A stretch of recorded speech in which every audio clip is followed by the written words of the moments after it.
Register Day. We are going to kick off first thing this morning with something we did not do yesterday which is introductions.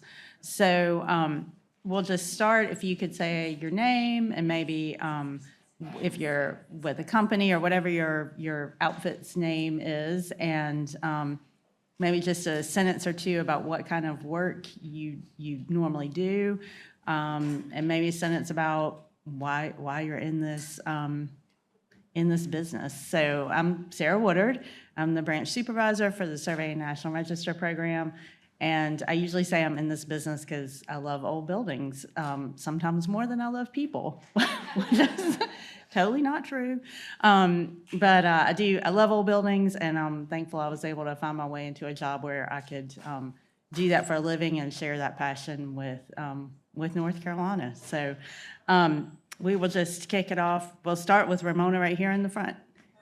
Hello, everyone. I think I saw you yesterday, but I'm Ramona Bartkus. I'm the Deputy State Historic Preservation Officer, and it's my privilege to work with all these folks here in this building, Asheville, Greenville, but also all of you. So welcome. It's good to see you this morning. Oh, God. These chairs. My God. Okay. So I'm Jeff Smith. You'll get to look at my pearly whites for the most of the day. I'm the National Register Coordinator in succession to Jen Rose. Jen, you know? I too love old buildings. I grew up in Virginia, about like 10 minutes away from Poplar Forest. Do I need this? We're recording. Yeah. Thanks. Stop Gotcha. So, and then I attended a swim club, which was kind of built around a CCC lodge. It was really cool. So, but yeah, just immersed in history, of course, mathematics, DC, you name it. I'm based here in the Raleigh office, and hopefully this is where I'm going to retire. We'll see. I'm just going to stand. Whose chairs are people? Hi, I'm Audrey Thomas. I'm the survey specialist in the Western region in Asheville. I've been there for 5 years, and I also like old buildings, and I like doing survey work, so I was excited to be able to do that. Hey, I'm Beth King. I'm the Architectural Survey Coordinator, and you guys heard a lot from me yesterday. I've been in this SHPO on and off for about 10 years. Hi, I'm Jen Brose, and I'm currently working for Stantec Consulting. I like old buildings and research.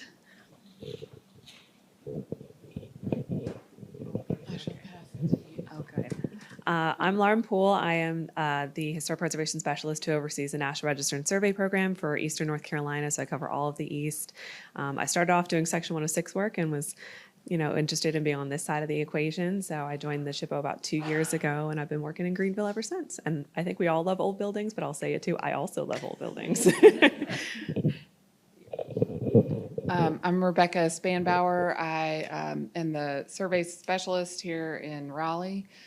I've been here, almost, it started off part-time. Maybe it's been like 4 years now, 3-4 years. I've lost track of time. Took a 10-year break with raising 3 kids, still raising those 3 kids. And then before that, I did some consulting and got to know some of these lovely ladies who were wonderful mentors. And yes, so. I'm Kelly Malloy. Y'all heard a little bit from me yesterday, so I don't have to talk too much, but I'm the Architectural Survey Specialist working with the Hurricane Grant projects. And I would say I love old buildings and the people who go with them. Oh, we're all doing it. All right. Hi, I am Susan Mayer, and I am SVM Historical Consulting. I'm based out of Charlotte. I do a lot of local landmark reports, National Register, architectural surveys. Yes, I too love old buildings, but I also love the fact that a building, it's like you go to a museum, there's a shoe, they interpret it, tell you all this stuff, that you learn about the time of history that it occurred in, the people that used it. A building's just like that, but you can touch it and walk in it. So that's what I really love. Good morning. I'm Anya Gran-Fettermack. I'm very new to Gannett Fleming. Prior to this, I was in municipal planning work. And I also love old buildings and history and architecture. Hi, everybody. I'm Amanda Langlois. I'm the file room assistant here in Raleigh, and I'm an all-around history nerd. Love all things old, including buildings. And I'm thrilled to be here, and I'm really excited to put faces to names today.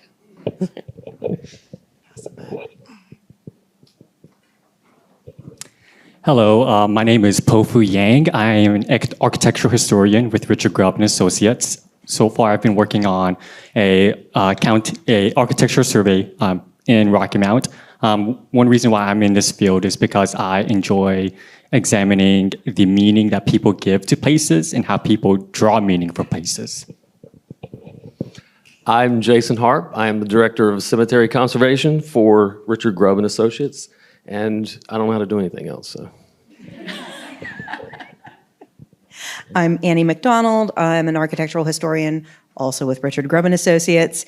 And I do this, I think, because I love people more than buildings, because I see our places as the backdrop, the stage on which our daily lives play out. And I love theater and I love the stage. So yeah, maybe I love buildings as much as I love people. My name is Amber Perry. I'm a research assistant with Richard Grubb and Associates. I've been there for 2 years now-ish, and I'm in the field because I really love the connection to the people of the past and physical history. Good morning, I'm Julie Smith. I'm the National Register and Survey Specialist here in the Raleigh office. Been here about 4.5 years, and I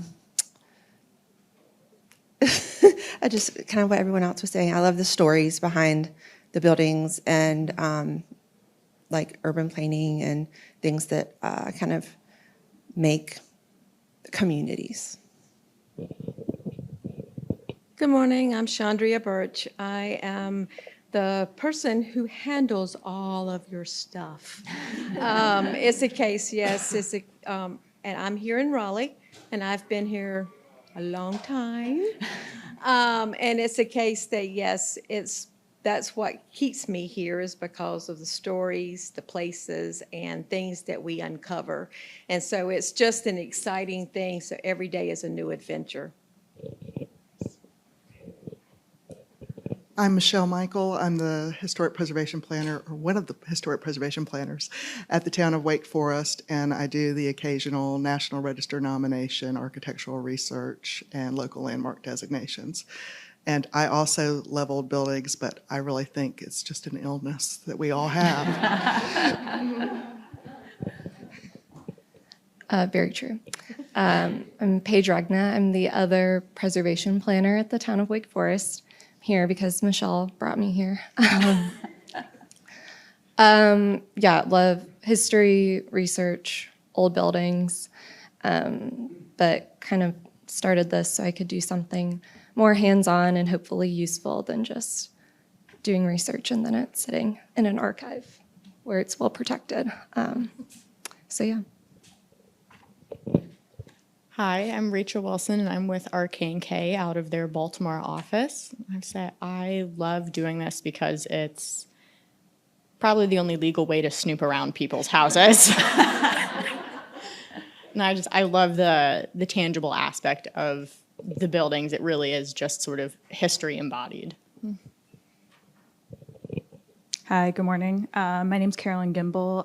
I work for JMT. I mostly do transportation-based 106 work, along with everyone else. I love old buildings, but I also love how the benchmark of what is historic is constantly moving, and I love to think about that a lot. Hi, I'm Alex Green. I'm a preservation specialist and architectural historian with SWCA Environmental. I got into this mostly through doing historic tax applications and a lot of rehab work in Rust Belt states. So for me, it was like you said, it's kind of legal urban exploration. So I really enjoy snooping around, seeing how other people lived in the times before us. Good morning, I'm Matt Jorgensen. I am your friendly neighborhood interloper because I'm an archaeologist. So why am I here? It's because I spent 22 years at one company where Marvin Brown was the lead architecture historian, and I never had to touch the subject because he's an expert. Then I moved to SWCA and I realized that kind of screwed me. So now I'm in my, let's catch up on all that missed opportunity and get into this. I'm Sarah Potiri. I'm a new employee, I guess, at NV5. I had been at AECOM for many years. I'm so excited to sort of switch it up a little bit. But yeah, I've been in Raleigh for about 8 years now, and I'm from the North. So working in North Carolina has been really fun. My favorite part of this job is exploring all the tiny towns and communities, and especially the rural areas. I grew up on a farm, so seeing how the different culture just between the states has been something that's really been enjoyable for me. Hi, I'm Megan Funk, and I'm with Chronicle Heritage, and I've also been in North Carolina about 8 years now. And like Sarah, I grew up in Kentucky, but I love how I've gotten to know North Carolina through the different projects that I've worked on, and kind of building on what you said about the rural environment. We have a lot of tobacco in Kentucky, but North Carolina has its own tobacco culture. And so those nuances between places are kind of the thing that fascinates me, and the fact that it seems like every project, every building has its little nuance that makes it different from every other resource you'll survey. This way. Hi, I'm Angela Ronick, and until recently I was with New South, but in a couple weeks I'm going to be starting over at AECOM. And what kind of brought me into this field, I grew up with my grandma. She lived in the house with us, and she was one of 7 brothers and sisters. And they would come and visit, when they were traveling or whatever. So, and would always hear lots of interesting stories, and just got a sense of history. They had all grown up in northern Maine, and some of the stories they told, you would think it was like the 1800s instead of, the more early 20th century. But yeah, so I think that's what got me into this field and got me interested in the world of history. Morning, I'm Marvin Brown with AECOM, and I've been in North Carolina long enough to do county surveys and multiple property documentation forms and NR nominations and write some county and city histories and do lots of Section 106 work. So I've had a varied menu of experiences over the years. Hi, I'm Emma Grace Sprinkle. I work with Marvin, and then we'll work with Angela at AECOM. And we usually do I've mostly been doing Section 106 work, and it'll be 2 years in June. And what got me into this field is probably growing up in Tarboro and just being North Carolina and just being around historic buildings and not really realizing it until I was like, what do I want to do with my life? And then I was like, I'd like to work with historic buildings, and here we are.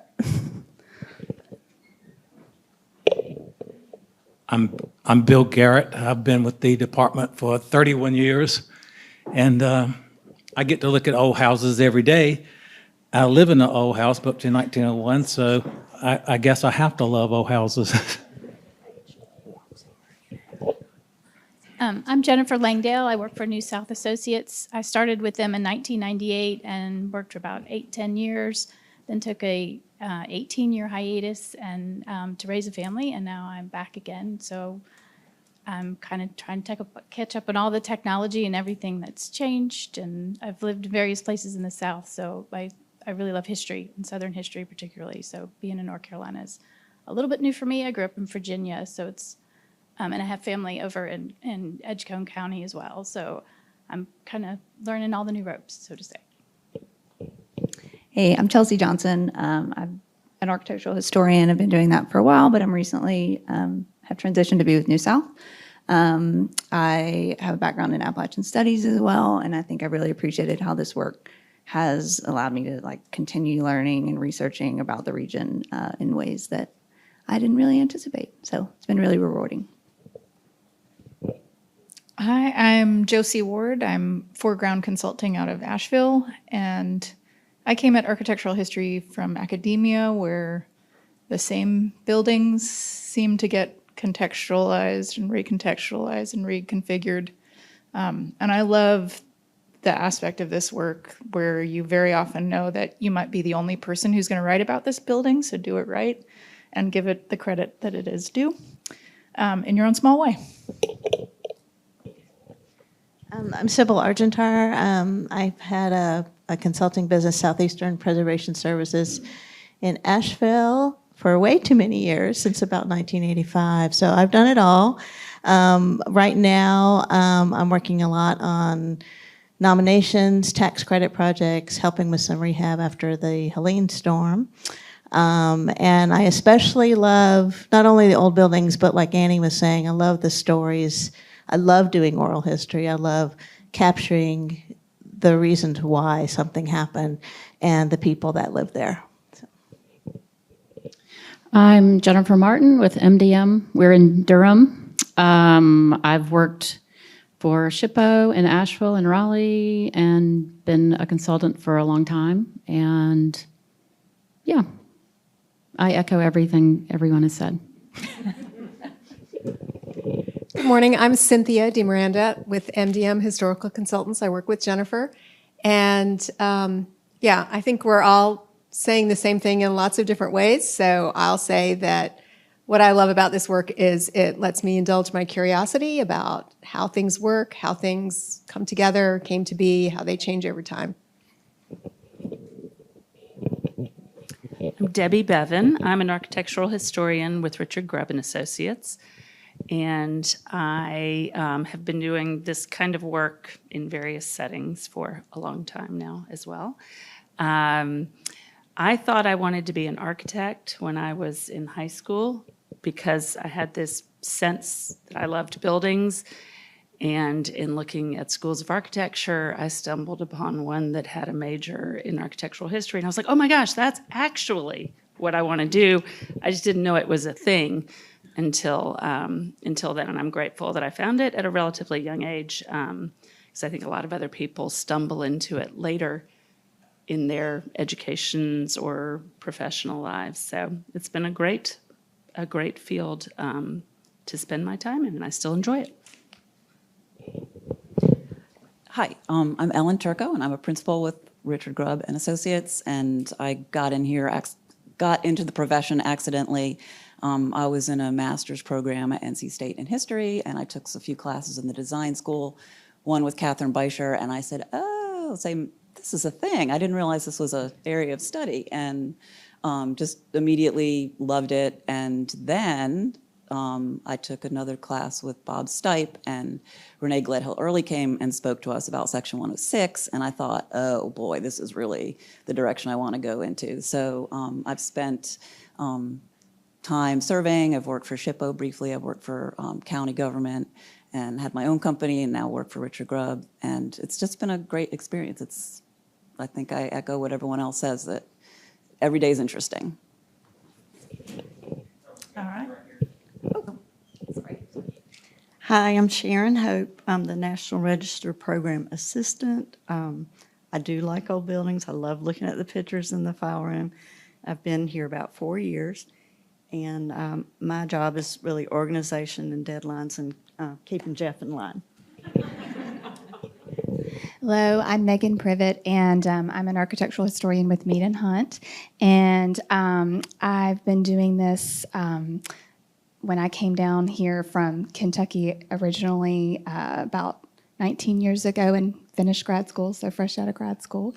And I would say I really enjoy learning about and just kind of researching the various cultural differences between each of the North Carolina counties. I've really enjoyed, kind of intimately getting to know each one of them and their various kind of idiosyncrasies and just little, really enjoy that. Of course, I love old buildings too, so I'm glad I, like Debbie was saying, found that like early on, young when I was younger. So I'm Lauren Kelly. I'm a historian with Mead and Hunt as well in the Raleigh office, and I have only been in Raleigh for a couple years. I came here from our Austin office and got into this late. I volunteered with our County Landmarks Commission at home in West Virginia and was looking for ways to do that, but with money, so. All right. Is there anyone else? I think that's everyone. All right. Oh, Renee snuck in the back. I'm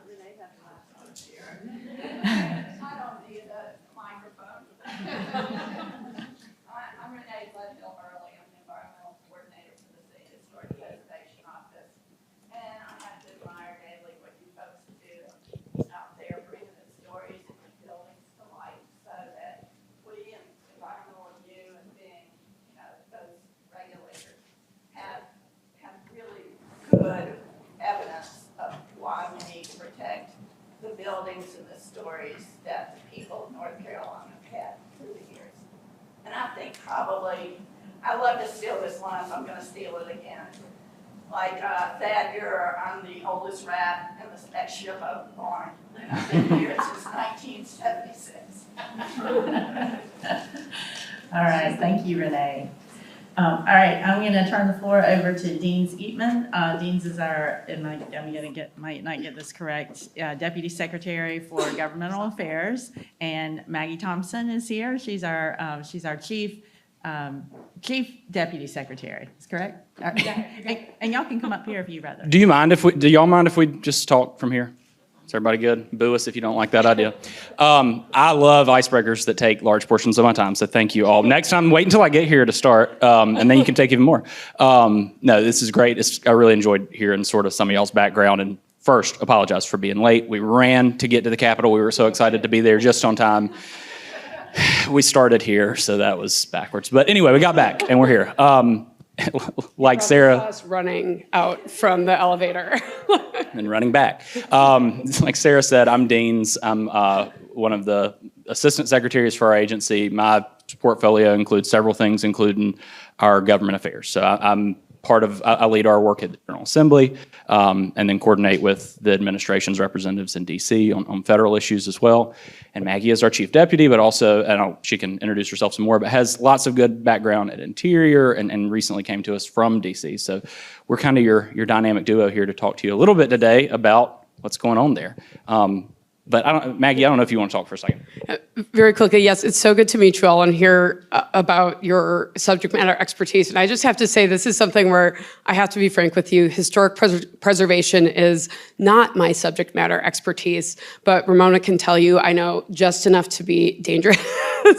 I'm an archaeologist by training, but all of my field work was actually done overseas. So I'm so excited to be here and working with our Office of State Archaeology and SHPO, but also, like I said, I have some of the technical training, but we are so lucky to have Renee and Ramona and Dr. Waters, who you met yesterday. I can say when we were at the NC SHPO meeting, was that last week, 2 weeks? Time is a blur. A little while ago, we were in Washington, D.C., and it was all 50 states and 8 territories and freely associated states, and it was amazing because having Ramona in the room and Dr. Waters at the table, you can tell that North Carolina, we just have giants in the field and incredible subject matter expertise and advocates. So, I got to see Ramona in action first. I recently was working on Secretary Holland's team at the Department of the Interior. The secretary is a representative to the Advisory Council on Historic Preservation. So I was sort of supporting our delegated representative there and got to see Ramona as a ferocious advocate for states' roles in historic preservation. And I'm just thrilled, surprised, life is a journey and now we get to be colleagues. So I guess, I know that we're here to talk about sort of the federal funding situation. And I know Ramona, I believe, sent out an update sort of about where we're at. I have spent a lot of time in DC, but never in Congress, so I would never claim to be an expert when it comes to what they're doing. I've spent most of my time in the executive branch. But I do think, given what is happening in Washington right now, the fact that they have sustained funding for historic preservation in the states with this continuing resolution is just incredible news, right? And something that I think NC SHPO and advocates in the states had a lot of incredible work behind. So the only other thing that I'd say, and I'm happy to sort of dig into it more, is I think the other piece of this is when we're thinking about what's happening at the federal level in historic preservation, there's the funding question, but there's also sort of the question of the personnel and the teams. Coming from Interior and overseeing the National Park Service, I think that it's a time where there is just a lot of churn. They've lost several people in the cultural resources vertical in the Park Service. So I think the other piece of this is while funding is sustained, just the people to support the work that we're doing, that subject matter expertise that people had, some of that has sort of been lost. And also for people that are still at the Park Service, I think there's a lot of questions about what the future and even just the next couple months holds. So I think that's the other thing, just as we're, I don't know that any of us has a crystal ball, and it's really hard to predict what's happening up there right now. But I do think, the funding is important, but keeping in mind sort of what's happening with our federal friends, and sort of to the extent that you're interacting with them, being, I just, hug a federal friend if you can, give them a little bit of love. I think that that's going to be something also to watch and just pay attention to as we're just thinking about capacity for the field and the ability to get questions answered and sort of how that might shift and change over the coming year. So I guess let me kick it back to Deans. Deans is actually, he always jokes that he doesn't know how Congress works, but he knows the General Assembly backwards and forwards. And I was like, so all things legislative, they are different, They're but very different. Legislative expertise is Dean's. So I don't know if there's anything you wanted to add. Yeah, just one other category of things, and then it may be helpful if we just kind of have a little bit of time for questions and maybe touching on versions of these big topics that maybe y'all have in mind specifically. I think the one other category besides money and staffing, professional support at MPS for the work that all of you do, and of course all of our team in SHPO does, is sort of the big outstanding question of what do federal regulations look like in the future, and how are they changing? And I don't have any idea. That is the short answer. But I want to give you one sort of example reference point from North Carolina. Like I said, I know the state government part that I think is maybe just a slight encouraging thing to keep in mind, sort of about, with the ultimate point here being, don't make too many assumptions about definitively what the answers to deregulatory processes are going to be. And the short version of this, many of you probably know it well and better than I do, but a decade, 15 years ago or so, our state legislature went through some pretty serious regulatory reform work, and they have ever since, but especially around like 2015, some big work around local government zoning reform, ultimately. But I think the original purpose and the idea that the legislature had going into that was trying to find ways to really limit the authority of local governments to regulate anything related to growth and development within their jurisdictions, both at the municipal and county level across the state. And they did that. I mean, that change did happen.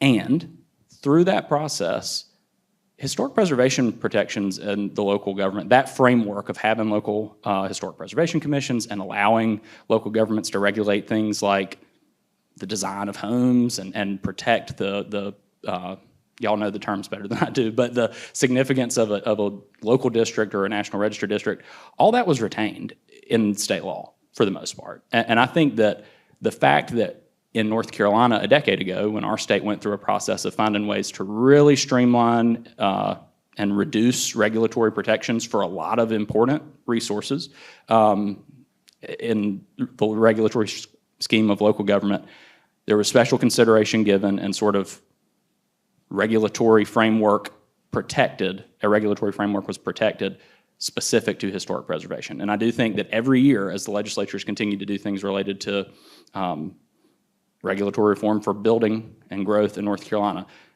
and I recognize that there's lots of ways to think about some of those things from lots of different angles, but when it comes to continuing to have specific carve-outs to protect local districts, National Register districts, local landmarks, and giving local governments the authority to have a role in that from a regulatory perspective, the legislatures continue to preserve that. And that is sort of an exception to a lot of the work that they've done. So that's just one thing that happened here.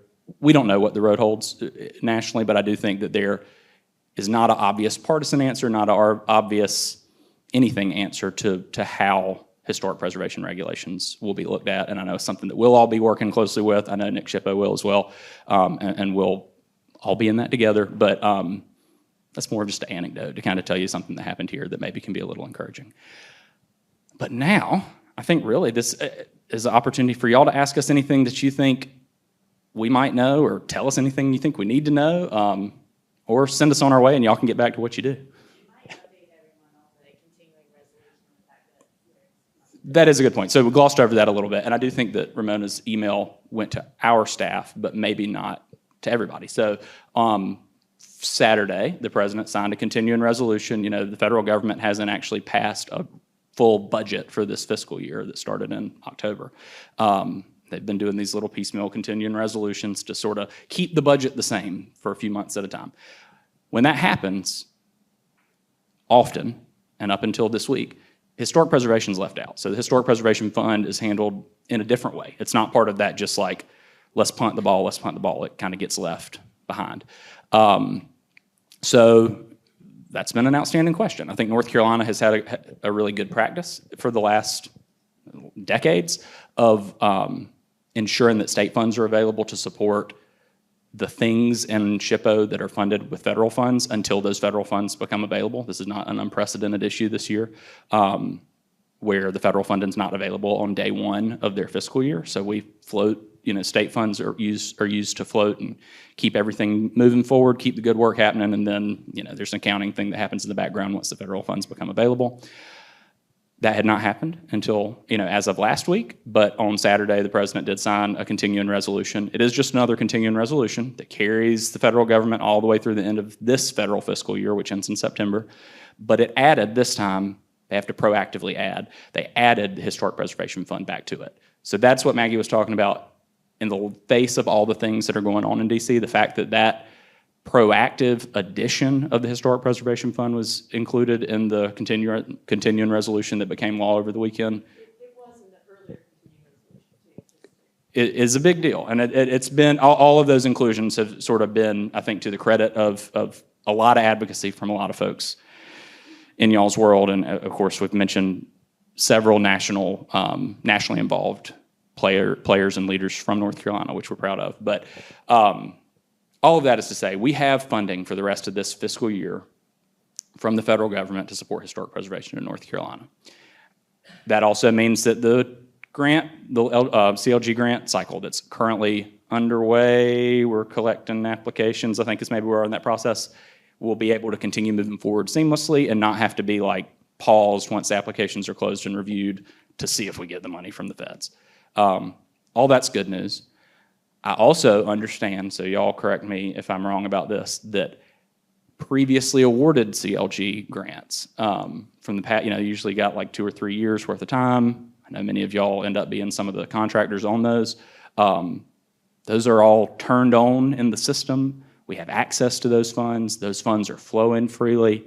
And there's no current expectation of those accounts being turned off or any of those awards that have been granted in the past, and including the ones that are going to be made for this funding cycle for this year being rescinded or anything like that. I mean, it's the future does have questions. The future always has questions, but I think that I feel like we're in a decent place right now with the things that have been awarded in the past and the things that we now, as of this weekend, really have funding to move forward with this fiscal year. That's kind of the high-level update. Does that feel like I covered all the points?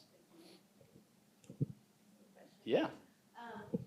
And again, Do you want the microphone? Can y'all hear? Is that here? I want to make sure. Yeah, that's fine.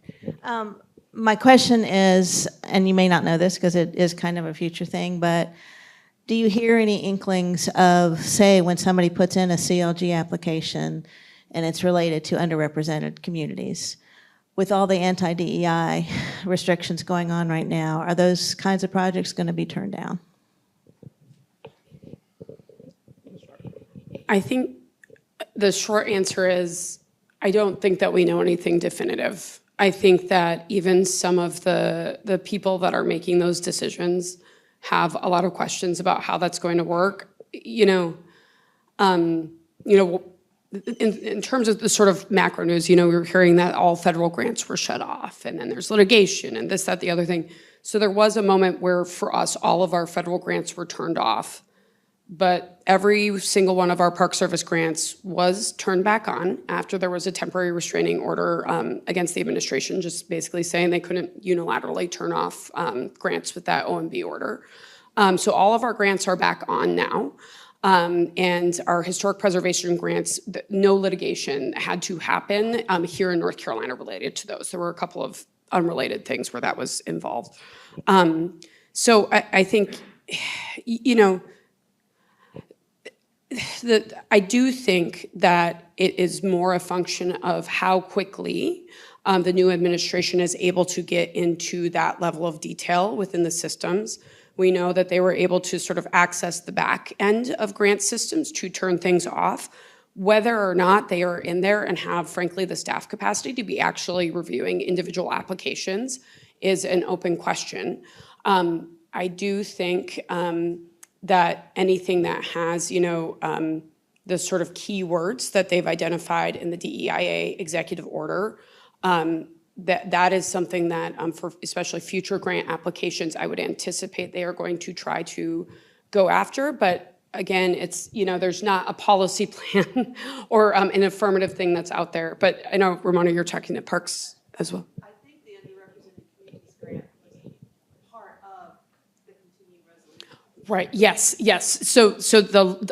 Thank you, Ramona. So Congress has authorized this fund, and they are moving forward. But yes, I think in terms of the actual review of application, which lives in the executive, that's, I think, a question mark.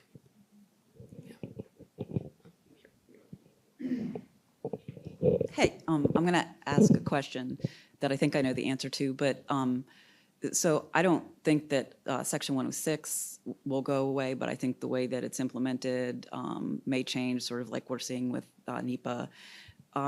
What would be the appetite of our legislature to, right now we have GS 1 2012A that is only applies to National Register properties. What would be their appetite to expand that law should the regulations on the federal side not be enforced anymore? It's a great question. The real answer is that it would be very, very limited. I think the likelihood of our General Assembly expanding state regulatory protections for historic preservation, despite all the things I said about them preserving those protections, I think the expansion of those protections would be a really, really difficult ask of our legislature. That being said, in the face of changes that are happening, is there a way as a less direct response, but just a, hey, here's this opportunity or this need or this thing that we think we could do to help something? Is it something we could talk about with them in the future? Yes. Is it likely that our legislature would respond to the federal government pulling back the way that they're protecting resources, especially unlisted resources, to say, all right, we're going to start protecting those under state law? I think it would be very unlikely that that would happen in the short term.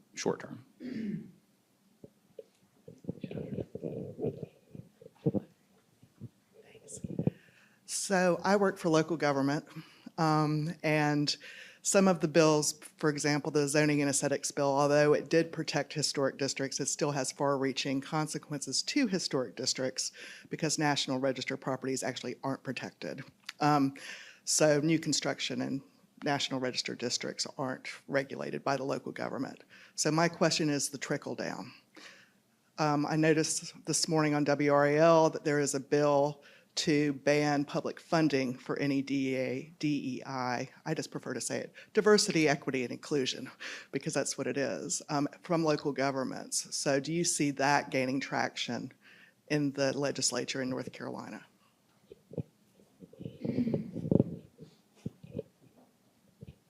I teed myself up by telling y'all that I know a lot about the legislature. I also can't read their minds. Yeah, I think there's a decent chance that the legislature will do something to attempt to regulate local governments, or let me say it this way, to attempt to continue sort of their efforts related to DEI restrictions and state government to expand that to local governments. I think it's likely. I think that what they're gonna do and how they're gonna do anything at the state government level is extremely unclear at this point, despite, I mean, yeah, there's bills, but they're gonna change. A lot of stuff's gonna be different before they become a law. I have no idea what they'll look like, but I think that'll be a subject of extensive conversation and negotiation and reworking. And I think they'll probably have to do that before they start talking about how to impose a similar framework or restriction on local governments. Issue number one. Trying to then sort of carry on, like, how does that, if there's a historic preservation connection to, and I think in a lot of ways, they're two separate questions. I mean, you know, is our legislature going to decide that it's illegal for a local historic preservation commission to designate a landmark that's an African American church? No, I really don't believe that that's likely. I don't think that's the level of granularity that anything like that would be happening. But like that's sort of taking that logic to its extreme, or a district that's has could be defined with some sort of a vague DEI definition or associated with one. The one other thing on the original point, though, about National Register districts, am I right that if that National Register district is also a local district, then there is, but it has to, so, and that's a great point. And I think that, the fact that even local districts exist in North Carolina under state law today, based off of the flavor of our General Assembly and sort of the direction that they've gone with a lot of local zoning regulations, and you know this, I'm sure, I think it's a significant fact. I think it's surprising in some ways, and I think it's a win in and of itself for the work that we all do, that we have local historic preservation commissions still, which I know is extreme, and I don't mean to just say like somebody's gonna repeal them, but I think it's a good win that they've been able to be maintained and supported through continued regulatory reform at the local level. And if I can just dig in on one thing that Dean said, because I think this is applicable both to what's happening at the General Assembly, but sort of working to figure out what's happening at the federal level. Right now, it's a jump ball in terms of sort of what the definition of diversity, equity, inclusion, and especially important for y'all's work, accessibility. So DEIA, how is that defined? And it feels like even in that bill that was considered over in the Assembly, that's a little bit where things were falling apart. The fight over like, well, what does this mean? And what counts and what doesn't when you get into those real life examples. And that's something that I think is happening at the federal level as well. Is this going to be a keyword search? Any application that has a certain set of words in it, and they've released some wild lists, and it's unclear where they will be applied and where they won't be, sort of what counts and what doesn't. I do think part of what is sort of a protective layer and part of the reason that there is federal support for historic preservation is I do think, and in some of the wrangling that's happening about what the definition is here, there does seem to be sort of a split between things that are viewed as historic versus things that are sort of active program grant money going to communities, this, that, the other thing. And I only raise that because I think one of the things that our secretary has said many, many times, because we're getting questions like, well, does this mean that our African American Heritage Commission and our American Indian Heritage Commission are going to be shut down? And she has said very clearly, well, that is about telling the story of North Carolina's history. And that's part of our statutory mission, and we're going to keep doing that.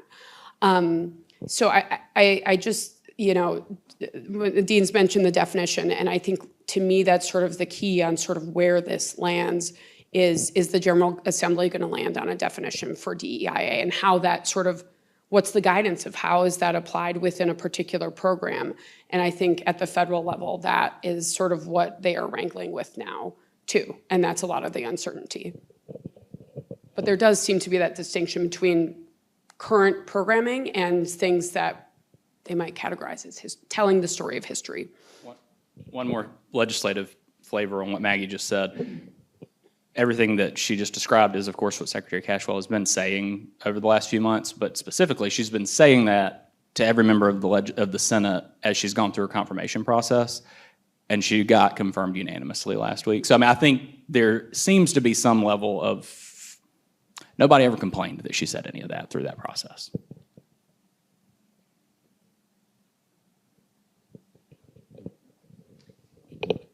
You made the distinction between like current programming and historic, but the Pauli Murray Historic Site in Durham, the Park Service page for that removed all mention of LGBTQ. It's just gone. And so I don't know. I mean, I want to think that you're just going to let people starve or whatever. I mean, I feel like we're in a territory that we can't even say that that's, not going to happen. I don't mean to be a doomsdayer, but it's not on the page anymore. And I'm right there with you. and I don't want to sort of be political about it, but yeah, what I say is like jump ball. Like I think a lot of this is a jump ball, and it's actively being negotiated, not just in policy documents, but in the context of particular sites. So in some sites, we're saying African American history is okay in certain sites, in certain contexts, we think, because they haven't actively changed it, but like not LGBTQ, but not this, not that.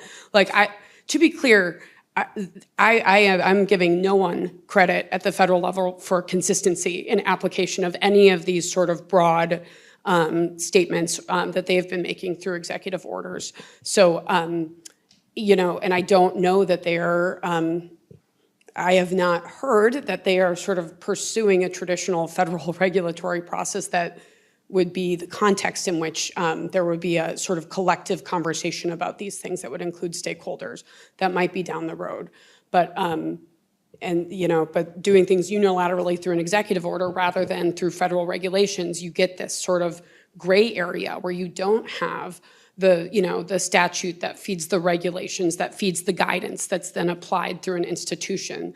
There's sort of this, they're skipping all that, right? By doing a lot of this through an executive order.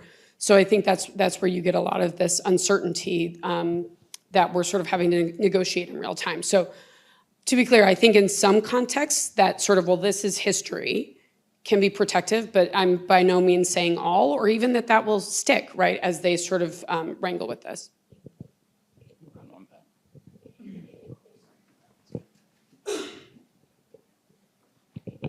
I'm just curious if you guys have any intel. Will there be a slight uptick possibly related to America 250, in 2027? So will there be more funding because of that, or?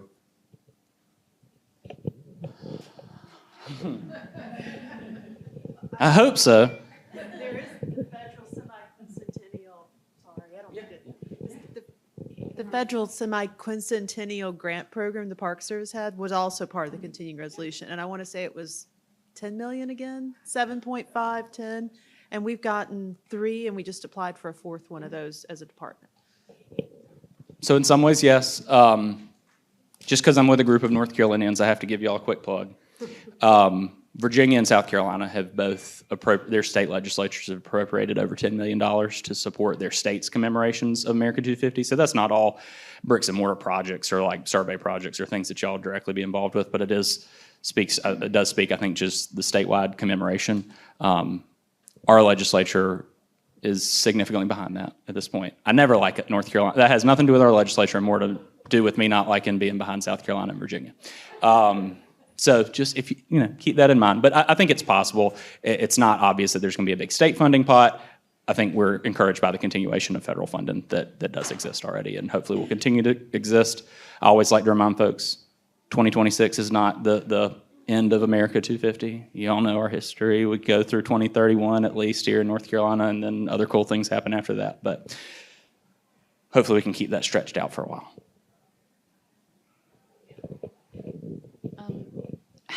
How can we keep up to date? Is there a way for us to know what's happening? I feel like I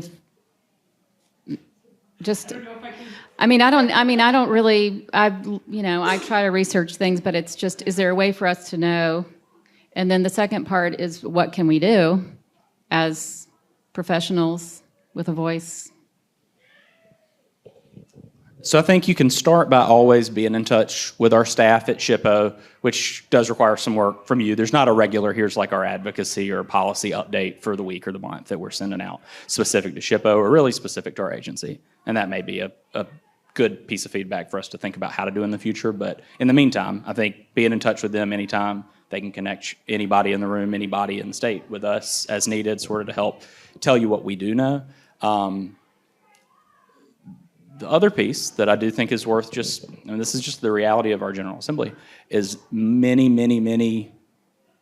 groups of professionals, sectors of our economy around the state, organized in a way that allows them to employ contract lobbyists who work at the General Assembly to advocate on behalf of the issues that matter to them as an industry. I don't think I'm overstepping by saying this. I don't think that there's any real version of that for y'all that exists in North Carolina today. There's some national organizations, and occasionally they'll play in a few things, limited things that happen at the state level. And so that is really a conversation that would be to the private sector folks and we're the state level friends. That would be my job often when there are organizations that have contract lobbyists. I coordinate with them once they exist and have those people that I work with closely at our legislature. But I'm an advocate for working with professionals who understand the details of our General Assembly. Y'all have a lot of professional knowledge, but it's focused in different areas, and you don't have time in your day to figure that out. So, food for thought. Ramona, I don't want to just direct anyone to you because I'm not sure how you all communicate internally, but I also, again, I just want to plug, Ramona hears things about historic preservation that are happening in DC before I do, like, when all of this first started happening, I was week 2 on the job, and Ramona was sending stuff up. I was hearing stuff from the Park Service, and we were sort of putting the intel together. So she's such a resource, and I don't want to be like, everyone email Ramona, because I'm sure you have a better, more structured way. But just to give a plug, like when I say giant in the field, that's part of what I mean. I think that the other piece here is the example you gave about the historic sites. I think because there's no comprehensive policy and there's no sort of effort to, again, like press releases about what's going on and personnel or policy changes, I do think there's a little bit of that on the ground reading tea leaves. So if you're seeing things or hearing things that like maybe don't rise to the level of an NNO story, but they're sort of happening in the field, I do think that's why these networks are so important, because when we don't have sort of a clear policy or direction, I think we're sort of in this like, what are you hearing? What are you hearing? Which I feel like we're doing that, but you all might be seeing and hearing things that we're not. So I think that's helpful. But let me just hear on the staying in contact. I just want to say ACRA, I think, is probably the closest thing for your particular part of the niche that you have in our field. And so it's the American Cultural Resources Association, I think, which, by the way, they're going to have their conference in September, which Ellen Turco talked to her about all of that. In Raleigh, here, yes.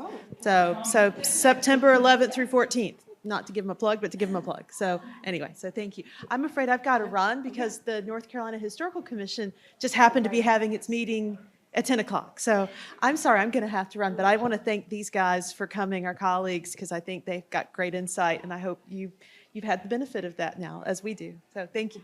Yes, thank you so much, everyone. I actually think I have to run to that as well.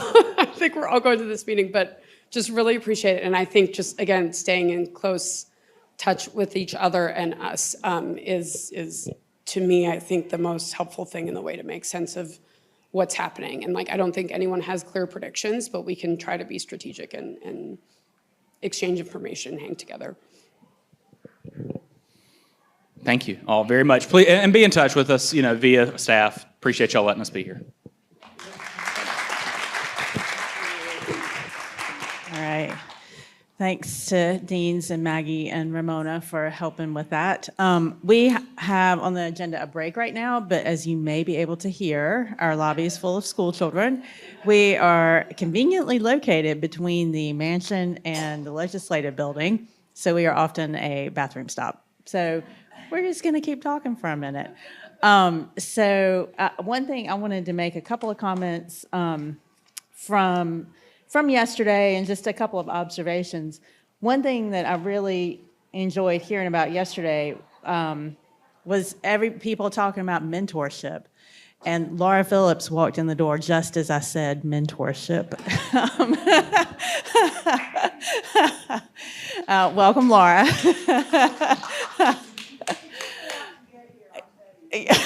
We're glad you made it.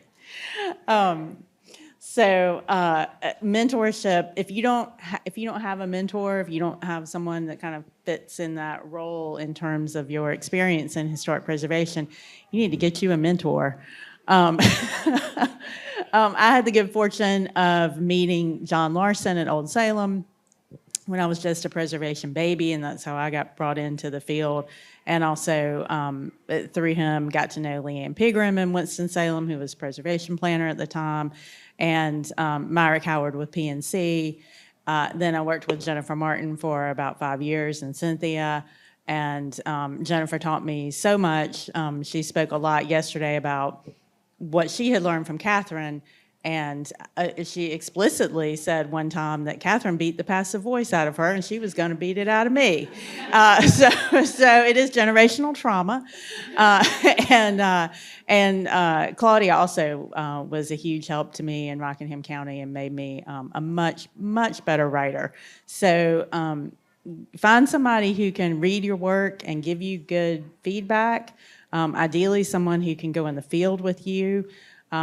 You know, if you come up on something you're stumped with, you know, send us an email, send me a picture, and say, what do you think about this? Because whatever I'm doing, I'd rather stop doing it and look at a picture of an old house and pontificate upon it. So, you know, definitely, we don't want to do your work for you, but you know, definitely engage with us when you are kind of working stuff out. Yes, Jennifer. Jennifer just asked about HART. So HART was Historic Architecture Roundtable. It was something that Catherine started. And COVID sort of sidelined it. Catherine had asked me and Brett Sturm, who's in our restoration branch, to sort of take it over as she was stepping back a little bit. She asked both of us that at the same time we were both going through divorces. So between that and then COVID, it sort of got sidetracked a little bit. People ask about it periodically. I would love to see it restarted. PNC was a big help keeping it going a little bit through COVID. But that is something we can definitely talk about. If anyone's interested in, you know, in organizing it and helping out with that, let me know, and that hopefully will spur me or someone to action to actually make it happen. Because HART was a lot of fun, and was a great opportunity to sort of do some show and tell and get some feedback from you know, from some pretty big name experts. So. All right, I still have the kids outside. I said this last year or 2 years ago, the last time we did this. Our office is not here to make you crazy. And I just want to reiterate that. I also used to be a consultant and have gotten things back from this office that made me just burn me up because I did not agree with it at all. I'm still bitter about a couple things. But also have gotten red marks, things that were, you know, that was back in the day when somebody actually took a red pen and redlined your paper, that nearly brought me to tears. Maybe actually brought me to tears, if I'm honest. But the thing I learned when I came in this office is that everyone in this office is here to help you. The document that you're producing, whether it's 106 or National Register or survey file or whatever it is, has your name on it. And so we want it to be something that you're proud of, but also people, some of y'all will depend on each other's work. We also have a lot of researchers, and we get a lot of genealogists who come in, and they really are looking to our nominations, to our survey files. We get people who call in and say, hey, can I get a copy of this ER report? They're looking at those things as historical documents. And so we want it to be factually accurate. We want it to be grammatically correct. And we want you to want that also. And so no one's trying to make you crazy. It's just, but we want your documents to be as good and as strong as they can possibly be. We want your photographs to be as good as they can be. Your photograph of that building might be the last or only picture that someone takes of that building. You don't know when a lightning strike is going to happen. You know, sometimes you look at it and you're like, "Ooh, this building might fall down tomorrow." But you might be documenting something that's perfectly maintained, but it literally gets hit by lightning tomorrow. So you never know when your picture is going to be that last one. It has gotten very quiet outside now. So I don't know what condition our bathrooms might be in or our snacks, but but let's take a break for let's reconvene at about, let's say, 25 past. All right, thank you.